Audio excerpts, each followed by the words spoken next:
এটা কি? ক্যাপসিকাম। দেখুন, এই ক্যাপসিকাম আমরা যখন বাজারে যাই, বাজার থেকে বেশ মোটা সোটা চকচকে দেখে ক্যাপসিকাম কিনি, তাই না? কিন্তু দুটো ক্যাপসিকাম খুব মাইনুটলি ফলো করুন। দেখুন, এর একটা দুটো তিনটে, আর এই ক্যাপসিকামের একটা দুটো তিনটে চারটে। তাহলে এই দুটো ক্যাপসিকামের পার্থক্য কি? এটা মেল, এটা ফিমেল।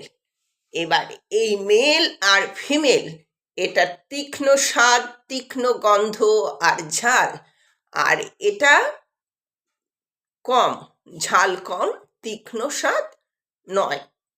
এটা কি কাজে লাগে? এটা লাগে রান্নার কাজে। যেহেতু তীক্ষ্ণ স্বাদ, তীক্ষ্ণ গন্ধ, ঝাল, এটা রান্না কাজে, রান্নায় দিলে খুব সুন্দর গন্ধ হয়। আর এটা স্যালাড আর কাঁচা খাওয়ার জন্য। এবার থেকে যখন বাজারে যাবেন, সুন্দর করে দেখে ক্যাপসিকাম কিনবেন। ধন্যবাদ।